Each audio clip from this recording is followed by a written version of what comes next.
Muy buenas y bendecidas noches, señores. ¿Cómo estamos? Gracias a Dios por su vida, gracias a Dios por estar aquí, por estos tiempos que podemos estar teniendo. Gracias, les agradezco mucho su presencia, su atención a todos los que están haciendo las cosas. Me dice esta cosa que... Ah, sí, ya. Siempre estoy aquí peleando con los aparatos. Como les digo, yo no soy experto en esto. A ver, ah, sí, aquí está, ya, por fin. Parece ser que ahora sí, sin contratiempos, vamos a iniciar. Dice que no se puede reproducir el video en uno, en el otro sí, bueno, pero no importa. Ya estamos aquí, señores, y vamos a iniciar como siempre nos ha dicho el Señor que iniciemos, con una oración siempre. Padre, en el nombre precioso de Cristo Jesús te damos muchas gracias por las bendiciones recibidas el día de hoy. Gracias por tu amor, por tu misericordia, porque tú eres bueno siempre, Señor. Gracias por tu creación. Te alabamos y te bendecimos siempre, Señor. Pedimos que tu reino sea establecido. Pedimos que tú ya vengas, Señor, a gobernarnos, a hacer las cosas bien como se deben de hacer. Gracias por todo aquello que nos has dado, Señor, siempre. A veces aún sin merecerlo, Señor. Más bien dicho, nunca lo merecemos, pero tú, en tu misericordia, en tu amor y en tu bondad, siempre estás al pendiente de nosotros. Hoy te pedimos que sea sana doctrina lo que escuchemos, Señor. Te pedimos que nos retroalimentes diariamente y sobre todo, Señor, que sea tu Espíritu el que me utilice, el que me use para hablar la palabra que tú quieres dar. Te alabamos y te bendecimos en el nombre de Cristo Jesús. Amén. Ok, bueno, señores, ¿cómo están? Buenas tardes. Gracias otra vez, bienvenidos. Ya estamos aquí reunidos. Pues hoy es lunes de teología sistemática. ¿Dónde dejé mi acordeón? Déjenme buscarlo. Ando moviendo todo como siempre a última hora, pero sí lo encontré. Aquí está. Ustedes saben que todos nosotros tenemos que utilizar acordeones porque pues es casi imposible que nos aprendamos todo de memoria. Pero ahí vamos, ahí vamos. Hoy, teología sistemática, estamos con el tema de la cristología. ¿Qué es la cristología? Ya habíamos dicho desde el principio que es el estudio sobre Cristo, sobre Jesucristo. Habíamos dicho que no nos va a alcanzar una vida ni para aprender de Dios, ni para aprender de Cristo, sino simplemente vamos a tratar de analizar todo, vamos a tratar de comprender, vamos a tratar de buscarlo, vamos a tratar de adquirir conocimiento acerca de Él, de su obra redentora, de su vida, su resurrección, de todo, señores. Almita, bienvenida, que Dios te bendiga. Gracias por estar aquí, gracias, muchas gracias. Saludos a Doña Rosario y saludos a Itzi, mi hija amada, que ahí están junto contigo viéndolo. Pero bueno, ahora bien, ya habíamos visto hace 15 días lo que es la naturaleza humana de Jesucristo. Él vino como humano, vino como hombre, vino como ser humano, como ser viviente. Nada de que fue un espíritu ni nada de eso. Él vino como un ser humano, como cualquiera de nosotros, ¿no? Como hombre, así, tal cual, carne, sangre, huesos. Ya lo explicamos hace 15 días. Hace 8 días vimos la naturaleza divina de Jesucristo, cómo Él era totalmente Dios encarnado, cómo Él era Dios, cómo no podía ser solamente humano, tenía que ser ¿cómo se llama? Tenía que ser Dios siempre. No podía Él ser simplemente humano, tenía que ser Dios. Y analizamos por qué tenía que ser Dios. Ok, pero ahora viene la parte esta que decimos nosotros. ¿Cómo es posible que Jesucristo fuera Dios y fuera humano al mismo tiempo? Ok, eso se analiza bien sencillo. Hay una cosa que los estudiosos han llamado la unión hipostática. Eso es lo que vamos a ver. Pero bueno, como es algo medio extraño, es algo que la verdad, quién sabe si podamos llegar a comprenderlo algún día, porque eso es uno de los grandes misterios de la palabra, es uno de los grandes misterios de Dios. Entonces, va a estar un poquito difícil que llegamos a comprenderlo, sin embargo, no es imposible. Vamos a iniciar. ¿Qué es la unión hipostática?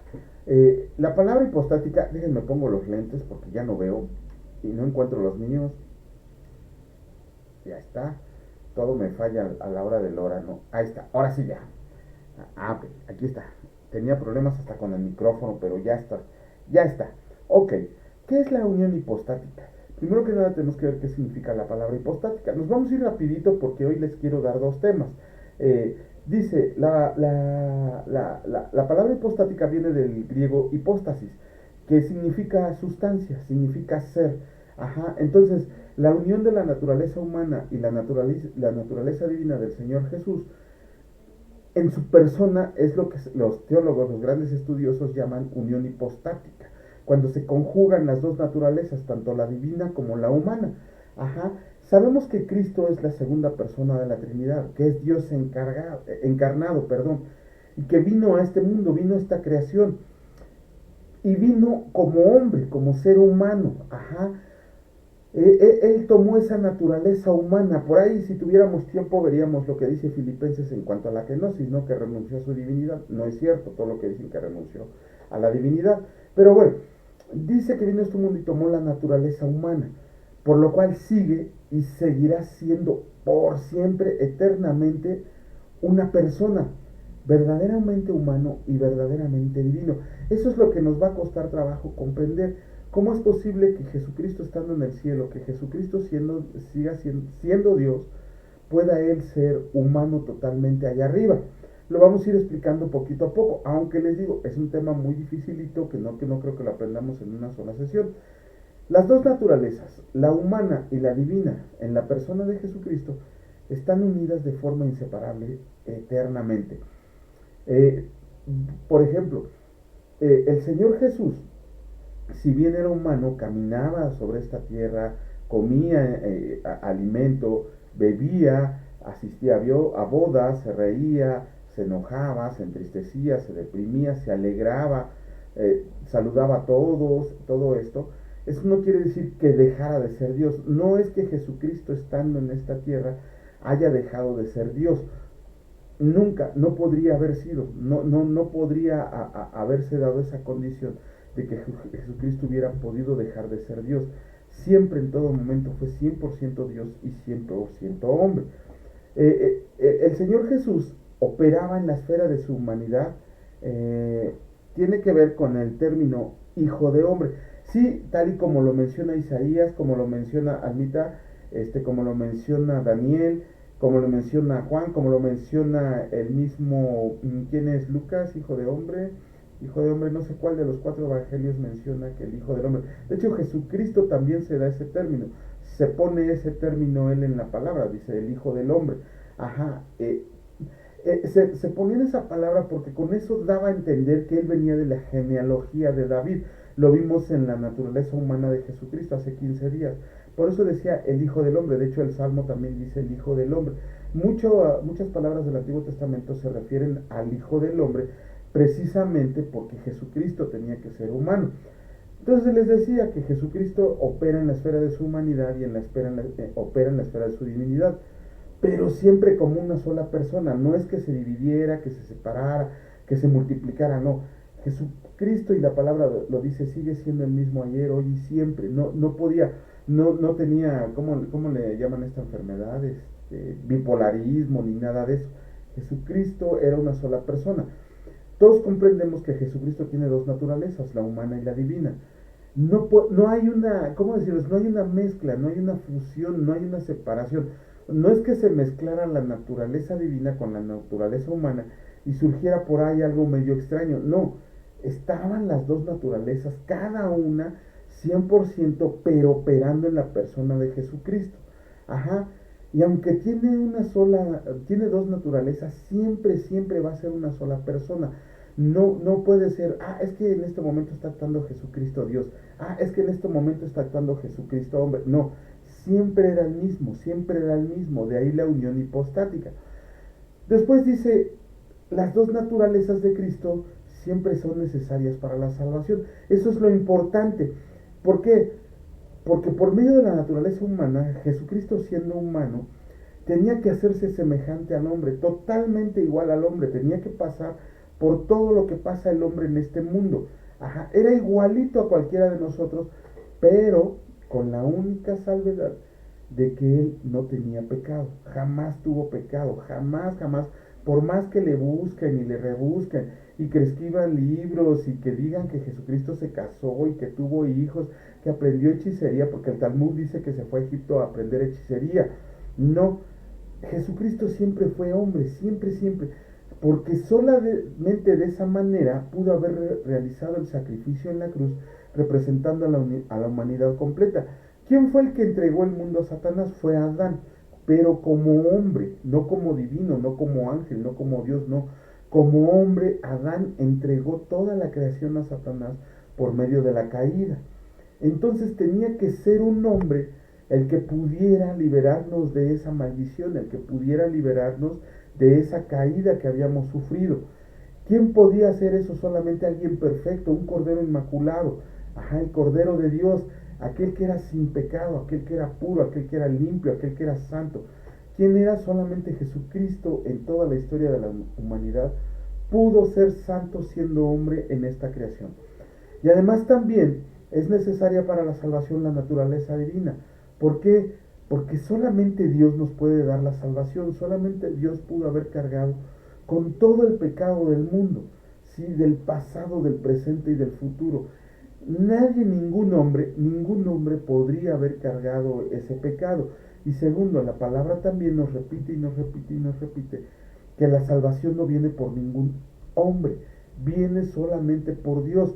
De ahí que en la persona de Jesucristo se reunieran las dos naturalezas, la naturaleza humana y la naturaleza divina. Ok, unos ejemplos de cómo operaban estas dos naturalezas en la persona de Jesucristo. Ok, la naturaleza humana. Dice Hechos capítulo 1, versículo 9. Todos los versículos que vamos a ver el día de hoy están sacados de la Reina Valera 2015. Ajá, entonces dice, en Hechos capítulo 1, versículo 9, después de decir esto, y mientras ellos lo veían, él fue elevado, y una nube lo recibió ocultándola de sus ojos. Jesucristo no fue raptado por ovnis, no le salieron alas y salió volando, no vino una nube como la de Goku y se lo llevó al cielo, no. Los apóstoles, muchos de sus discípulos, fueron testigos de cómo Jesucristo fue arrebatado hacia el cielo, como persona, como ser humano. ¿Por qué? Porque todos lo tocaban. Yo estoy seguro que aunque la palabra no lo dice, a todos abrazó, de todos se despidió, de hecho se estaba despidiendo de ellos. Y como ser humano, así como Enoc, así como Elías, fue llevado al cielo como persona. Y así está allá ahorita. Entonces, ok, si esa es la naturaleza humana y así fue elevado al cielo y está en el cielo, ¿cómo es posible que en la naturaleza divina nos diga que Dios está con nosotros? Dice Mateo capítulo 18, versículo 20, porque donde dos o tres están congregados en mi nombre, ahí estoy yo en medio de ellos. ¿Qué quiere decir? Cada vez que nos reunimos, Jesucristo está con nosotros por medio de su omnipresencia. Jesucristo Dios, Jesucristo divino, está con nosotros, en medio de nosotros, cuidándonos, redarguyéndonos. Cuando verdaderamente estamos hablando de Él y no estamos hablando zarandajadas que hablan algunos otros. Esta es la manera en la que se comprueba tanto la naturaleza humana como la naturaleza divina. Otro ejemplo, dice en el libro de Mateo capítulo 8 versículo 24, y de repente se levantó una tempestad tan grande en el mar que las olas cubrían la barca, pero él dormía. Imagínense, el contexto es que ellos estaban en la barca y Jesucristo los abrazó. ¿Quiénes ellos? Los discípulos, ¿no? Los famosos 12. Ahí estaban en la barca. Y de repente se suelta el aguacerazo, la tempestad. Yo no sé si ustedes hayan tenido oportunidad de ver una tormenta en el mar y no se lo recomiendo. Pero dice ahí la palabra que todos los discípulos estaban más que temerosos, ya estaban comiendo las uñas, ya se estaban encomendando a Dios, ya decían ya valimos, no sé, todo eso. ¿Y qué estaba haciendo Jesucristo? Estaba durmiendo porque estaba cansado. Esa es parte de su naturaleza humana. Estaba durmiendo, estaba cansado de todo el trajinar del día. Entonces, ¿qué hizo? Se durmió, como cualquiera de nosotros cuando está cansado se duerme. Pero ¿qué hacen? Dice en el mismo libro de Mateo, en los dos versículos subsiguientes. Dice así en el versículo 26, y él les dijo, ¿por qué tienen miedo, hombres de poca fe? Ajá. Dice, entonces se levantó y reprendió a los vientos y al mar, y se hizo grande bonanza. Versículo 27, los hombres se maravillaron y decían, ¿Qué clase de hombre es este que hasta los vientos y el mar le obedecen? Creo que no hay un ejemplo más claro, más padre, en la palabra de Dios que este para demostrar las dos naturalezas de nuestro Señor Jesucristo. Estaba durmiendo, y los miedosos apóstoles se levantan y en otro evangelio dice, Señor, ¿que no ves que perecemos?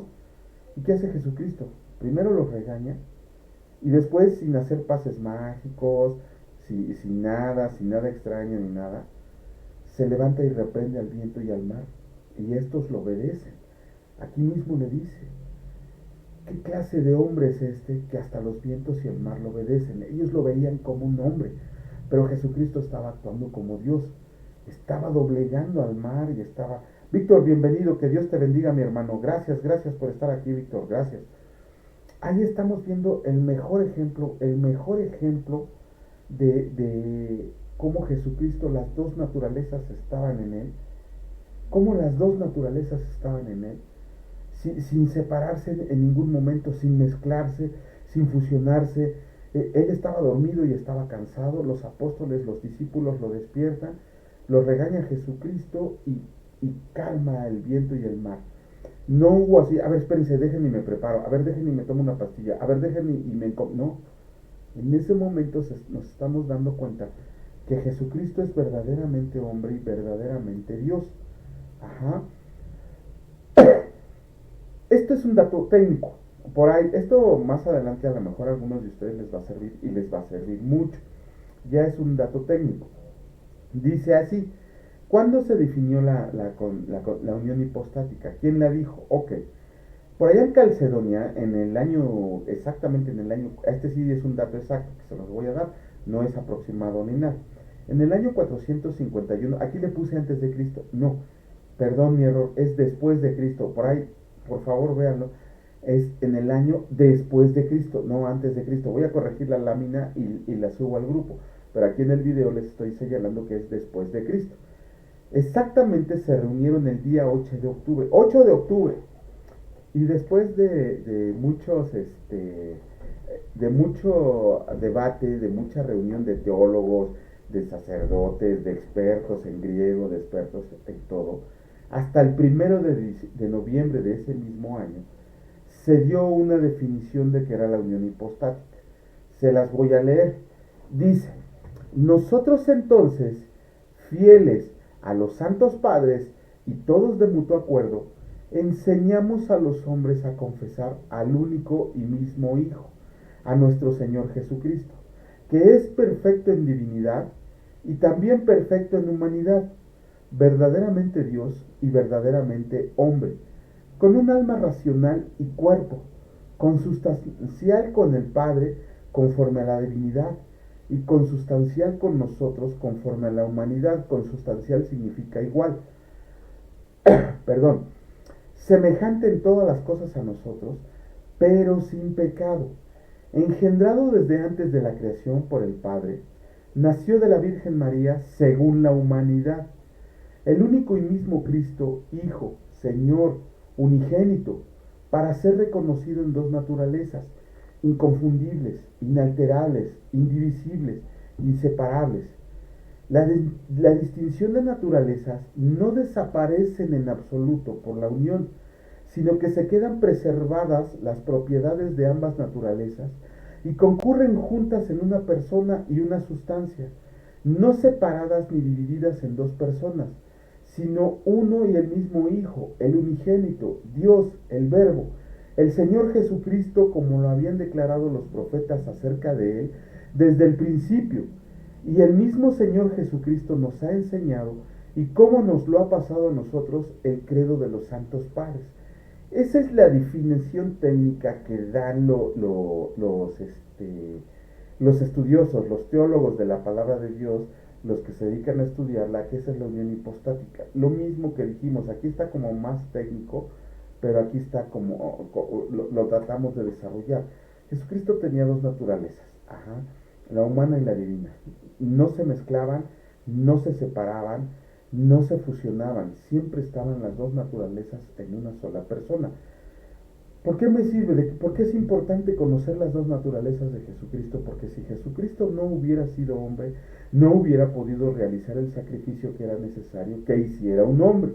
Y Jesucristo era necesario que fuera Dios encarnado, porque solamente Dios hubiera podido cargar todos los pecados, pero principalmente solamente Dios puede darnos la salvación. Si Jesucristo solo hubiera sido hombre y hubiera subido a la cruz y hubiera perdonado los pecados del mundo, no hubiera servido de nada su sacrificio porque no era Dios. ¿Por qué? Porque la palabra dice que solo Dios otorga salvación, por eso tenía que ser Dios. Entonces, me equivoqué. Entonces, la verdad, el tema de la unión hipostática, la misma palabra nos enseña que es uno de los grandes misterios, que miren, ¿cómo les diré? Yo considero que la unión humana y la unión divina es el milagro más grande que inclusive la creación, que inclusive la resurrección. ¿Por qué? Porque sabíamos que tenía que resucitar, porque Él lo había hecho en sus palabras. Creación, Dios hizo la creación. Pero el misterio de la unión hipostática, de cómo es posible que en una persona se uniera la naturaleza divina y la naturaleza humana, sin mezclarse, sin fusionarse, sin que pasara algo extraño, es algo que no vamos a poder entender en esta vida. Vamos a tener una oportunidad de aprender de Jesucristo cómo es que se conjuga esa naturaleza. Lo importante hoy que nos tenemos que llevar, el mensaje que nos tenemos que llevar, es que Jesucristo tenía que ser hombre porque solo un hombre tenía que darnos la redención. Y Jesucristo tenía que ser Dios para que Él pudiera cargar los pecados de todo el mundo, presentes, pasados y futuros, y porque solo Dios nos podía dar la salvación. ¿Sale? Ok, vamos a empezar con el siguiente tema. Yo les puse que hoy les íbamos a dar dos temas. Este tema, ahorita les voy a explicar, porque después de esta lámina. Ok. Yo les hice una pregunta ahí en cuando publiqué la sesión del día de hoy. La pregunta es: ¿por qué soy cristiano? Ajá, ¿por qué soy cristiano? ¿Por qué me denomino cristiano? ¿Por qué sé que soy cristiano? ¿Por qué siento que soy cristiano? ¿Por qué tengo la certeza de que soy cristiano? Ok, le estuve preguntando a varias personas, de hecho ahorita les voy a platicar cómo me corrieron casi a patadas de un grupo, ahorita al final se los platico.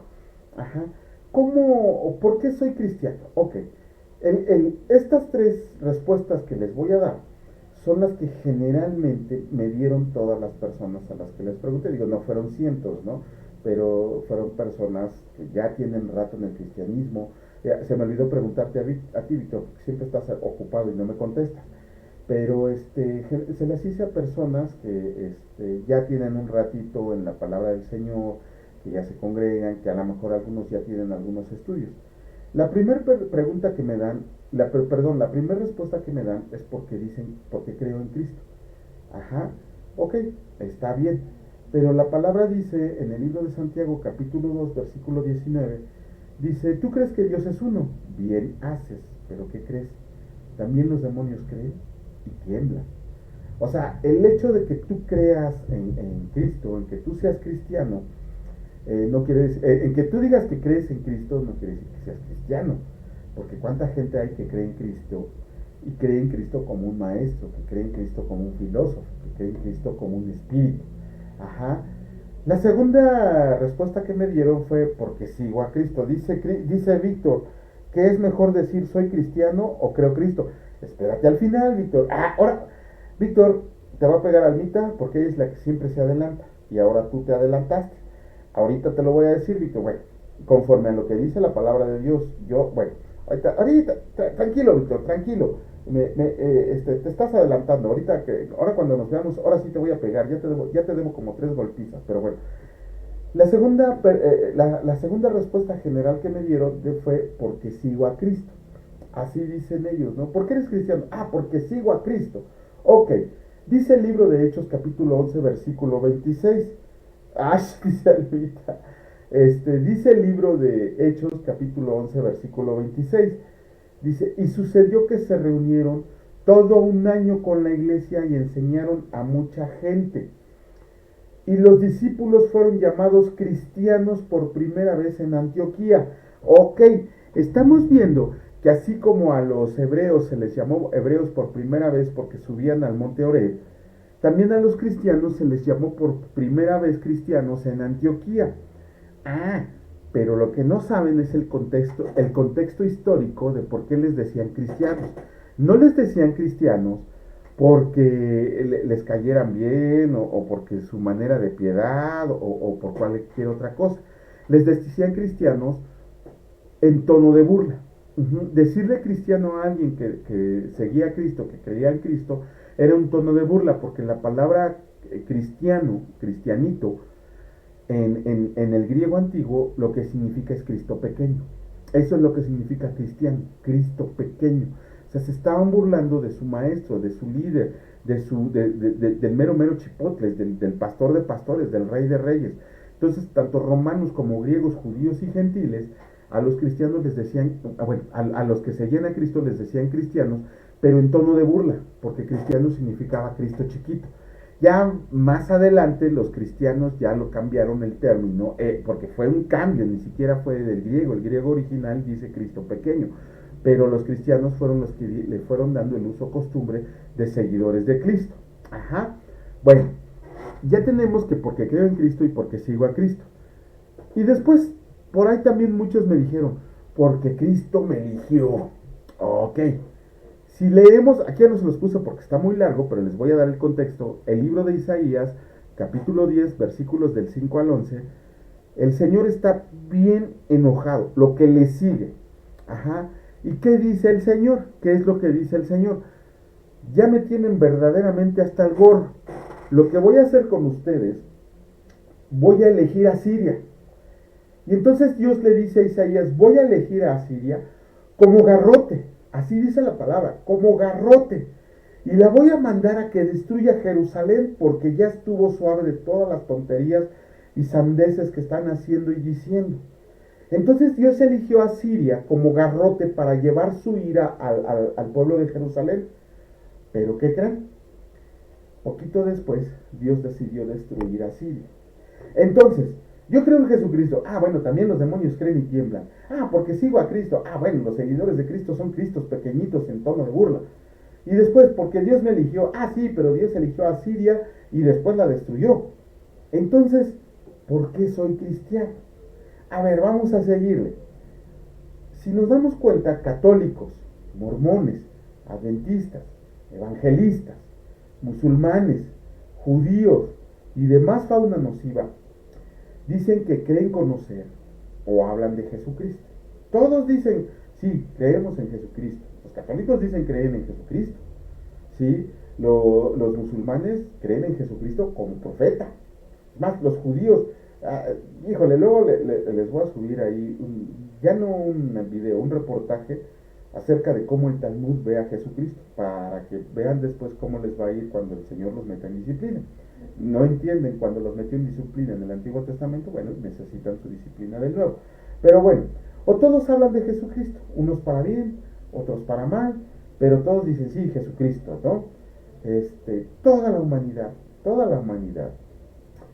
habla o dice creer en Jesucristo.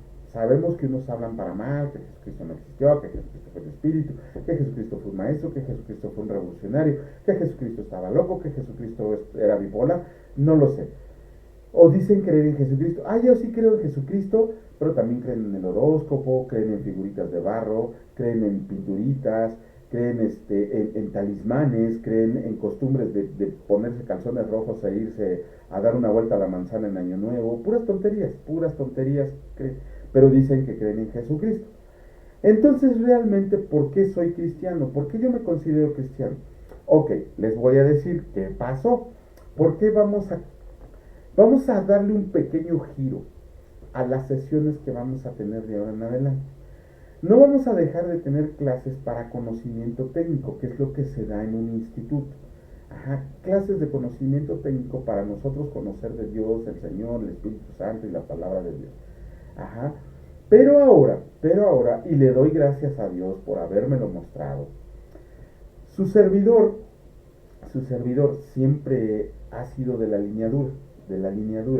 De hecho, Víctor está aquí de testigo que siempre que me pide un consejo, por más que intento o trato de ser suave con él, siempre termino exhortándolo, siempre termino casi regañándolo, ¿no? Luego por eso a veces el Víctor ya no me quiere, ¿cómo se llama?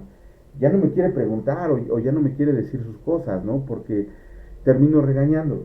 Hace poquito, hace menos de 15 días, un discípulo que el Señor me entregó, después de que no había hablado con él como en 2 meses, me marcó y me dijo que había caído, ¿no? Híjole, pues por teléfono lo estuve consolando, oré por él y todo esto, ¿no? Y cuando fui a verlo, créanme, en serio, yo quería ser suave con él y terminó llamándose una regañiza, ¿no? Espero que le haya servido porque ya hablé con él ayer y gloria a Dios que ya está otra vez en el camino del Señor. Entonces yo soy de la línea dura, mis compañeros me conocen que yo no me ando con jaladas, ¿no? O sea, yo sí, si la palabra dice azul, es azul. No es azul claro, no es azul cielo, no es azul bonito, no. Si la palabra dice azul, es azul para mí. Yo no tergiverso la palabra para complacer a la gente, para complacer a los demás. Luego tengo ahí broncas con personas porque les digo, pero la palabra dice esto. No, pero es que, ok. Les comentaba ayer en la noche, le estaba comentando a mi esposa una situación que me dio bastante risa. Como saben, yo publico en muchos grupos el versículo diario y las lecturas diarias, pero también publico los videos, las láminas y reflexiones que escribimos. Y hay grupos de debates, se forma un chat por WhatsApp, se forma un chat por Messenger o se forma un chat por Facebook en el cual empezamos a discutir. Y como a mí no me gusta la pelea, no me gusta para nada, yo por eso no soy abogado, porque no me gusta andar peleando con la gente, empezamos a discutir. La primera, bueno, no se las voy a hacer cansar. Se me vinieron encima como 7 personas. Yo, déjense venir, pros, ¿no? Para todos tengo, uno por uno o agarrados de la mano. Ustedes me dicen cómo quieren caer. Pero uno de ellos me decía, aquí después vamos a hablar de eso, pero uno de ellos me dice, es que la Biblia, la palabra de Dios, solamente el 20% es palabra de Dios y lo demás es palabras de hombres. Entonces yo le dije, entonces lo que dice la Biblia es mentira. Y él me dijo, sí, ok. Entonces yo no sé qué haces leyendo la Biblia, porque con un solo versículo de la Biblia que sea mentira, ya no tendríamos por qué creer en la Biblia. Así de simple se lo puse, ¿no? Y él me dijo, es que los años de estudio, los años ¿cómo se llama? Que me he congregado, los años que he leído y todo esto, me han enseñado que la palabra de Dios es mentira. Prácticamente que la Biblia es mentira, así lo dijo. Por eso Pablo nos previno contra esto, ¿no? El mucho estudio, la letra mata, pero el espíritu vivifica. Entonces ya no saben ni qué creer. ¿Qué pasa con esta persona? Cuando le pedí fuentes, estudios o citas o todo esto, no me lo supo dar. ¿Qué quiere decir? Que fue opinión de él. Luego otra persona me preguntó que si las mujeres podían ser pastoras, y aquí también otra vez se me van a venir muchos. Yo les dije que podían dar conferencias, que podían enseñar ciertas cuestiones, o que podían, en caso de emergencia, subirse al estrado a dar predicaciones, siempre y cuando el Consejo de Ancianos lo hubiera permitido y que el Señor se lo hubiera permitido y sobre todo que en ese momento no hubiera un líder. Ajá. Y me puso el ejemplo de Débora y le dije, no señor, porque Débora fue un líder político, no fue un líder religioso, para eso tenían a los sacerdotes. La palabra dice que Débora era juez, ya sé que esto está bien sonso, no sabe usted leer. Y otra vez la bronca que me quiso demostrar, le dijo, pues demuéstremelo con versículos, y yo se lo demuestro con versículos, ¿no?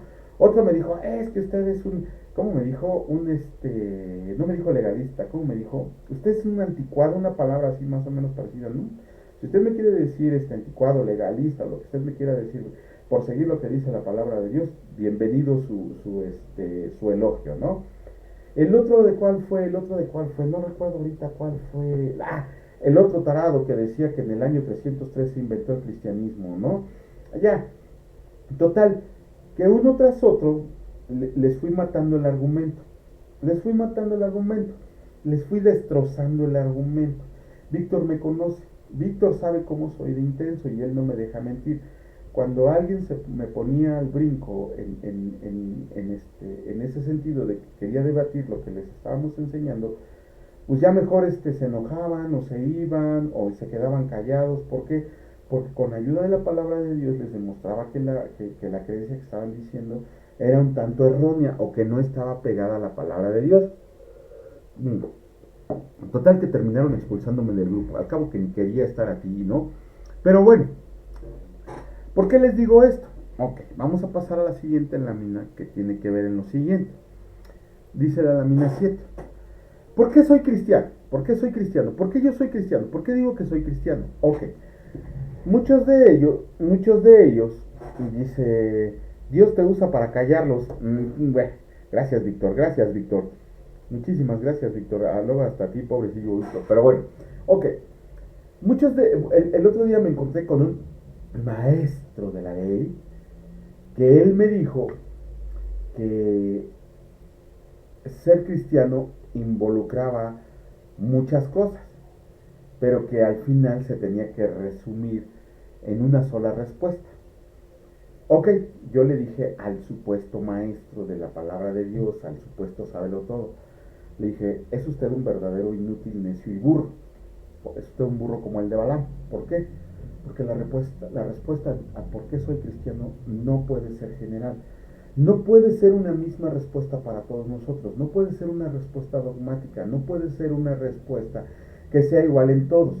No puede ser una respuesta, porque sigo a Cristo y soy cristiano, que todos tengan esa respuesta. No puede ser así.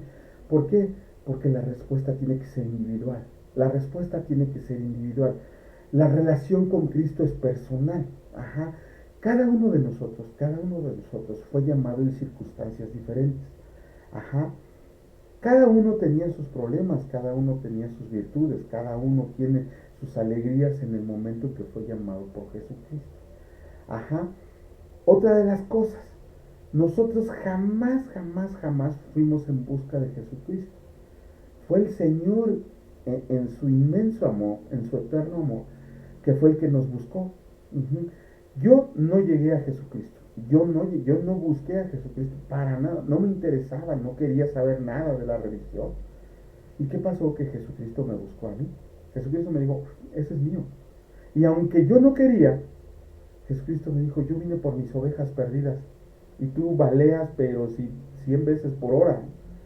Entonces Jesucristo me eligió a mí. De la misma manera eligió a Anita, de la misma manera eligió a Víctor, de la misma manera eligió a Doña Rosario. A todos, a cada uno de nosotros nos llamó y nos eligió. Ajá. Que si algunos eligió y decidieron decir que no, eso ya es su bronca. Ajá. ¿Cómo podemos entonces saber que somos cristianos? ¿Cómo puedo llenarme la boca y decir que soy cristiano? Les doy ¿por qué yo soy cristiano? Ok, esto no quiere decir que sea para ustedes, esto es para mí. Si a alguno de ustedes les queda el saco, úsenlo a su conveniencia. ¿Por qué yo soy cristiano? ¿Por qué soy cristiano? Porque después de una búsqueda de la verdad, en muchas religiones, en muchas situaciones, y que no encontré nada que me llenara completamente, investigué la vida de Jesucristo cuando fui llamado porque yo no creía en lo que decía la palabra de Dios. Me convencí de su muerte, me convencí de su resurrección y me convencí de que está vivo, de que es un Dios vivo, es un Dios que me escucha, un Dios que me oye y sobre todo un Dios que me salvó, que me sanó y que me redimió, que yo jamás hubiera podido pagar la deuda pecaminosa que tenía ante el Señor y que Jesucristo me dijo, dame tu carga y yo te doy la mía porque mi carga es liviana, porque mi yugo es liviano y Él me dio el suyo y yo le di el mío. Por eso yo soy cristiano. No solo creo en Cristo, no solo sigo a Cristo, no solo digo que Cristo me eligió, porque yo investigué y me convencí de que la palabra, el 100% de la palabra de Dios escrita es verdad, que no hay errores y que es el manual de vida que yo necesitaba para tratar de llevar una vida ejemplar. Por eso yo soy cristiano. Ajá. Pero entonces, ¿cómo yo puedo dar una respuesta de por qué soy cristiano? Ok, nunca vas a dar una respuesta de por qué verdaderamente eres cristiano si no lees, si no estudias la palabra de Dios. Ajá, la palabra de Dios escrita. Y ni siquiera como obligación, sino que la estudies con gusto, con ganas de conocer a ese Dios que es amor, a ese Dios todopoderoso. Ajá. ¿Qué pasa? ¿Qué pasa si nosotros no estudiamos y no leemos la palabra de Dios? Es algo bien sencillo lo que va a pasar, que vamos a ser presa de falsos maestros y falsos profetas, que ya hay muchísimos en el mundo. A lo mejor muchos de ustedes cuando ven estos videos o cuando ven el video posterior o en YouTube o donde sea, este, llegan a este punto y muchos de ustedes dicen, me gustó la clase de hoy. Ese tipo está hablando con la verdad. Ajá. Te pueden extraviar, por supuesto, Víctor, te pueden extraviar. Pero mira, somos presa fácil de esos falsos profetas y esos falsos maestros. ¿Por qué? Porque nosotros te pueden robar tu dinero. El dinero es lo de menos. De esas dos saca una conclusión, Víctor. El dinero es lo de menos y te pueden extraviar. Lo malo, lo peor es lo siguiente que les voy a decir. Les decía que desgraciadamente en las redes sociales, te pueden manipular, todavía peor, Víctor, todavía peor. Desgraciadamente en las redes sociales, a veces leo artículos o veo a pastores o veo a unas pastoras que realmente, que yo oro porque Dios las perdone, ¿no? Leo publicaciones que están totalmente alejadas de la verdad, totalmente alejadas de la palabra de Dios. Y son escritas por pseudomaestros, por pseudoprofetas, por pseudoapóstoles, por pseudopastores. Ajá. Ellos mismos se nombran pastores, profetas, apóstoles, maestros. Ellos mismos. Ajá. Pero, miren, hace poquito tenemos un compañero que ha tenido en su corazón la inquietud de estudiar. Desgraciadamente, por X o por Y, él no ha podido estudiar un instituto bíblico. Eso no quiere decir que no sepa o que no tenga el ánimo, las intenciones de predicar la palabra de Dios. Sin embargo, hace poquito, hace 3 semanas, en un lugar donde él se quedó, porque nosotros ya no pudimos quedarnos ahí, en un ministerio de recuperación de adicciones por medio de la palabra de Dios, le dieron una credencial, y esa credencial le dio el título de pastor. El señor ahorita anda que ya no nos habla. ¿Por qué? Porque es pastor. Ajá. Porque ya él dice que Dios le dio el título de pastor. Y ya todo el mundo le anda diciendo que él es pastor. Yo creo que no puede haber nada más peligroso que alguien se autodenomine. Que alguien diga, es que yo soy maestro. No, es que yo soy profeta. No, es que yo soy pastor. Yo creo que ahí lo único que vas a hacer es ganarte el infierno. ¿Por qué? Porque Dios, cuando te da un ministerio, no es para que lo andes presumiendo. A todos esos pastores que andan ahí predicando en iglesias grandes, con trajes brillosos, zapatos más caros que mi computadora y todo eso, en realidad lo único que están buscando es la aprobación de los hombres. Porque si ustedes oyeran sus prédicas, no hablan más que prosperidad, no hablan más que Dios te ama, no hablan pura estupidez que nada tiene que ver con la palabra de Dios. Y si ustedes vieran a la congregación, están extasiadas oyendo las tonterías que les dice este tipo. Están sorprendidas, maravilladas, diciendo que es el que trae la palabra de Dios y que Dios le ha dado revelación y que Dios no sé qué tanto. Cuando en realidad lo único que están haciendo esos pastores y maestros es arrastrarlos al infierno con todo lo que les están diciendo con ellos juntos. La misma palabra de Dios dice que muchos van a renegar, que muchos van a seguir a falsos profetas, muchos van a seguir a falsos maestros, muchos van a seguir a falsos pastores. Porque dice Víctor, te pueden extraviar, te pueden robar tu dinero, te pueden manipular. Olvídate de eso, Víctor.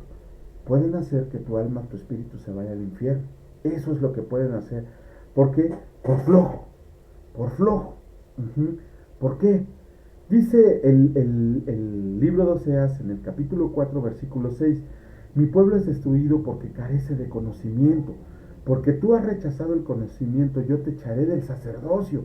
Y porque te has olvidado de la ley de tu Dios, yo también me olvidaré de tus hijos. Imagínate, si tú no lees, si tú no comprendes, si tú no estudias, ¿cómo te atreves a enseñarle a tus hijos? Y ojo, no solamente se refiere a tus hijos naturales, se refiere a todos aquellos que el Señor te ha puesto para que los lleves. Él te los encargó, el Señor te dice, aquí te encargo esta bola de inútiles rejegos, borrachos, mentirosos, todos los calificativos, ustedes pongan los necios, ajá, flojos, te los pongo para que tú los guíes, para que tú los lleves a mí. Imagínense que yo los lleve pero a la perdición. Dice, dice aquí, con esto vamos a acabar. Dice Víctor, te pueden decir Dios aprieta pero no ahorca. Exactamente. De hecho, estoy leyendo un libro que se llama La conspiración contra las escrituras. Hay un chanclas. Si les dijera lo que dice ahí de las nuevas versiones, ni me lo van a creer, pero pues bueno, en algún momento lo vamos a tener que decir, porque el Señor nos ha puesto aquí para andar complaciendo a la gente, nos ha puesto para decir y predicar la verdad. Pero bueno, dice la primera carta de Pedro en el capítulo 3, versículo 15. Más bien, santifiquen en sus corazones a Cristo como Señor y estén siempre listos para responder a todo el que les pida razón de la esperanza que hay en ustedes, pero háganlo con mansedumbre y reverencia. Ok, Señor. Primero me estás diciendo que lo haga con mansedumbre. ¿Y qué es mansedumbre? Bueno, es la capacidad de autocontrol y de dominar la cólera. Eso es mansedumbre. No te enojes, contrólate, porque nos vamos a topar con cada animal que nos va a querer sacar de quicio, como dicen por ahí. Entonces la mansedumbre es tener capacidad de autocontrol y de dominar la cólera. Cuando tú tienes capacidad de autocontrol, es cuando les das en la torre a todos aquellos. ¿Qué es reverencia? La reverencia es respeto.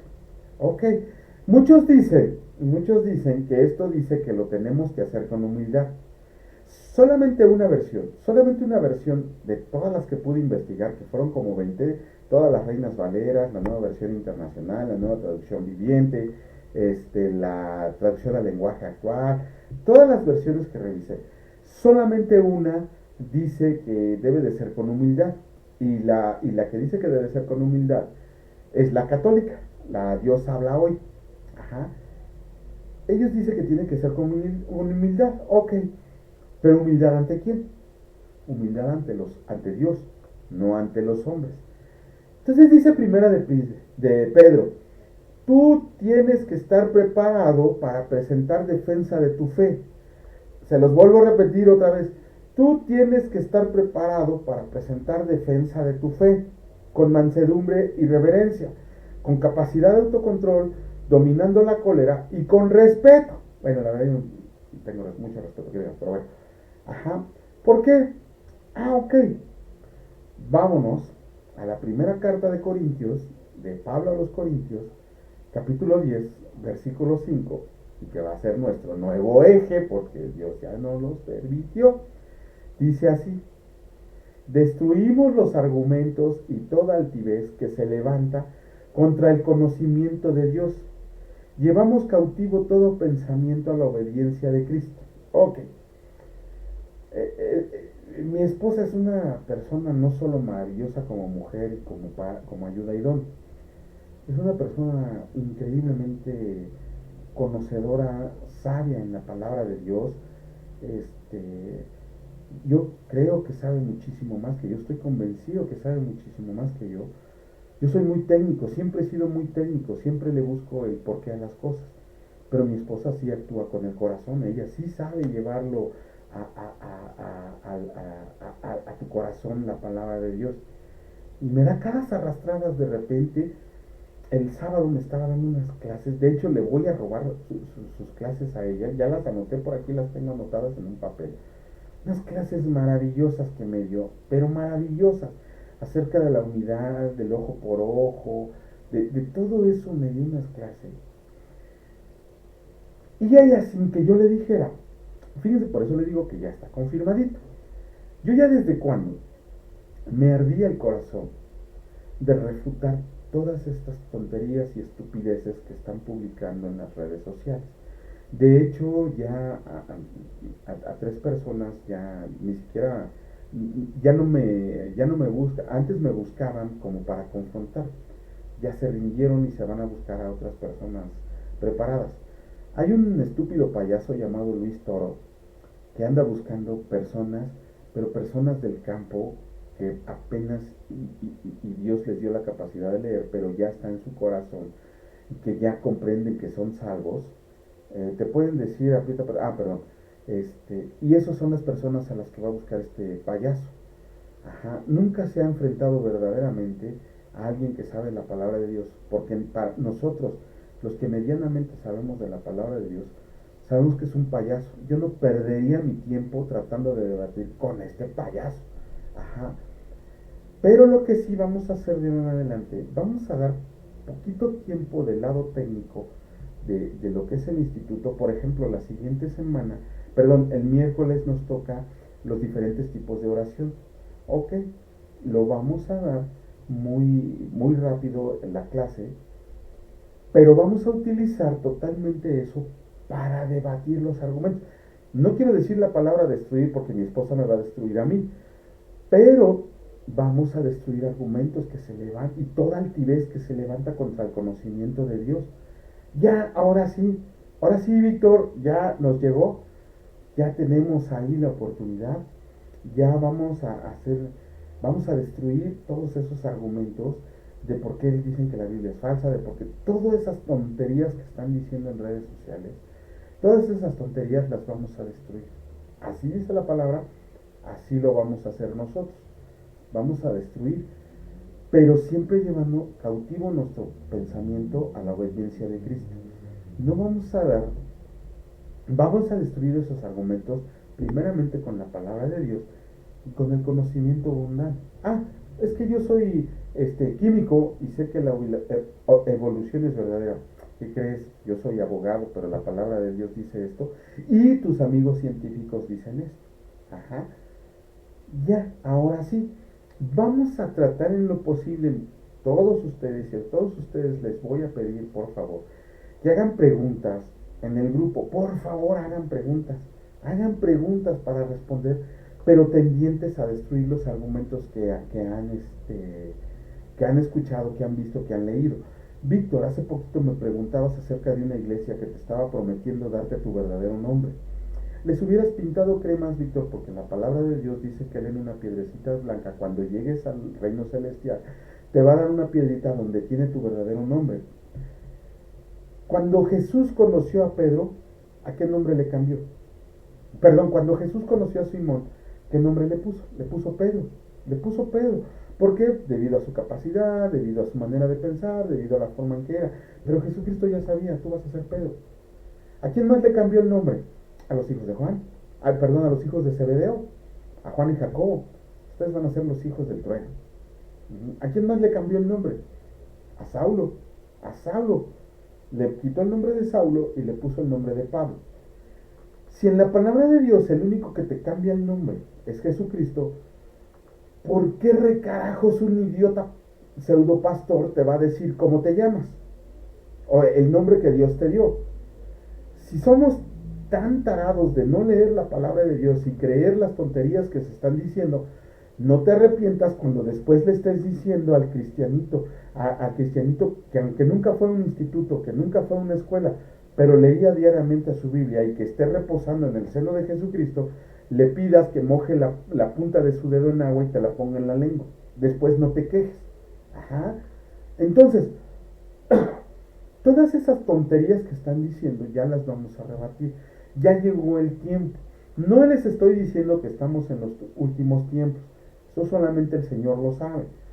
Pero sí les estoy diciendo que conforme lo están haciendo, poquitos pastores que han empezado con esta línea, pero ya lo están haciendo. Vean a Will Graham, vean a Pablo Rosales, vean a Juan Antonio Vite, vean a ¿quién más? Vean a John MacArthur. Todos ellos son de la línea dura, de la línea que dicen, a mí no me venga con jaladas porque la palabra de Dios dice esto. William Graham nos está llamando a defender el arco iris. ¿Por qué recarajos, hijos de la chinita, una bola de personas que no saben qué hacer con su sexualidad han agarrado el arco iris como bandera y como emblema? Esa es una trampa de Satanás. Víctor, ¿qué significa el arco iris para los cristianos? Para los cristianos el arco iris es la promesa de Dios hecha, que jamás iba a volver a destruir el pueblo por medio de agua, y que jamás nos iba a faltar ni el alimento ni el agua a nosotros como hijos, como servidores de Dios. Eso es lo que significa el arco iris. Entonces, ¿qué hijos de la mañana tiene que estar representando a un grupo de pervertidos? Y si me cancelan, ni modo, creo otro. Pero ¿qué tiene que estar haciendo eso representando a un grupo de pervertidos? Eso no es más que eso no es más que una trampa de Satanás para que toda la barrigada vaya y caiga en eso. ¿Cuántos pastores hay que ya quieren cambiar la Biblia para admitir a estos cochinos? ¿Cuántos pastores hay que dicen hay que modernizar porque ya estamos en otros tiempos? Bueno, ok, entonces te van a modernizar tu lugarcito en el infierno para que estés ahí también contento dándole gusto a los demás. Ahora sí que se acabó. De ahora en adelante vamos a entrar a la línea dura. Ahora sí, ya años tenía pidiéndole al Señor que me permitiera esto y por fin recibimos esa confirmación de que Juanito, si no lo haces lo que te digo, eh, si no haces lo que te digo, pues ahora ti tú también hay 5,000 atrás de ti que quieren hacer lo que les estoy mandando. Entonces, bien facilito, vamos a empezar a destruir argumentos. Que se enoje quien se tenga que enojar, pero la destrucción de argumentos va a ser con mansedumbre y reverencia, conforme a las reglas que nos marca la palabra de Dios. Y también va a ser conforme a lo que dice la palabra de Dios. No me vayan a andar diciendo ahí después, es que esto lo leí de una persona. No, primeramente lo leí en la palabra de Dios. Entonces ese es el giro que le vamos a dar de ahora en adelante a nuestras sesiones. Vamos a agarrar poquito tiempo para darles la clase de los diferentes modos de oración, en qué versículos de la Biblia están, cómo podemos utilizarlas y todo lo demás lo que se tenga que ver en esa clase en unos 15 y 20 minutos. Los restantes 40 minutos nos vamos a dedicar a destruir alguna estupidez que hayan subido al grupo de Facebook o a los grupos de Facebook y les vamos a dar en la torre conforme a lo que dice la palabra de Dios.